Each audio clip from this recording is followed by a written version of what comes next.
Салам улакчы достор, бүгүн мен сиздерге улак тартуу жана анын келип чыгышы жөнүндө сүйлөп бермекчимин. Мени кошуп алып, жүрөк беришти унутуп калбаңыздар. Оюндун эски тарыхтагы аталышы көкбөрү тартуу болуп, жакынкы замандагы аталышы торпок тартуу, эркеш тартуу, улак тартуу деген сыяктуу атоолор менен аталган. Мунун ичинде улак тартуу деген аталма бир кыйла кеңири калыпташкан.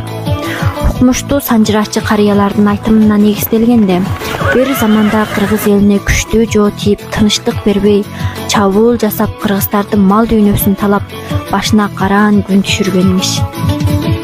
Бул тууралуу эл оозундан нуска болуп айтылышынча, жоодон коордук көргөн кыргыздар чогулуп, уралып, уюшуп, көп жолу катылган жоонун катыгын беребиз деп, өз ичинен башчы сайлап, күчтүү кол курап, катылган жоону жоюш үчүн аттанып, жоону майтарууга, жоонун чордоону аталган жерге барышса, ал жоо жер деген жеринен табылбаптыр.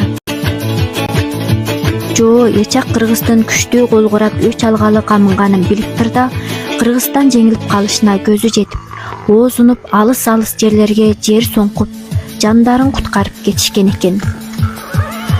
Кыргыздар каары менен барып жоону таппай аңырып калып туталанып жүрүшсө, бир да адам жолукпайт. Ээн таладан бир бөрү жолугуп калат. Ушуну болсо да жоготолу дешип, бөрүнү кубалап атка депсетишип, кармап алышып, жоону ушундай тырп чыгарат элек дешип, талашып, тартышып, чойгулашып, тытып кетишет. Жоону тапсак мушундай тырп кылат элек дешип жанып кетишкен экен. Кийинче чоң чогулуштарда жоо менен жолошколу барып, көкбөрү тартканы эсине түшүп, көкбөрү оюну дешип, эки жаат болуп бөлүнүп, торпок тартышып, тамаша салып, буугун чыгарчу болуптур.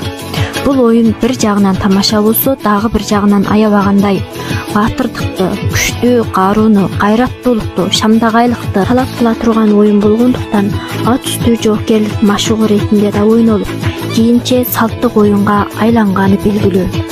Кийин улам оңоюна качырып, торпок оор келсе эркеч оор келсе улак тартып ойноп, акыркы кездерде улак тартуу калыпташып барган.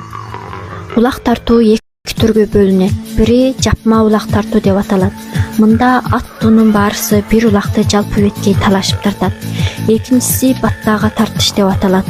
Мында чоң чогулушка келген эл эки жаат болуп, ар бир жааттан 2ден 4, 3дөн 6 же 4дөн 8, кээ бир учурларда андан да көп жигит тандалып чыгып, алдоо жак улакты алып качып келип, белгиленген тууга таштаса, ал жак жеңген болот.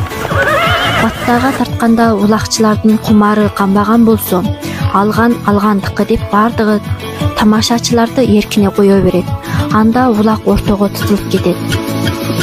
Улактын чымчыкта эти колго тийсе, сүйөттү ет.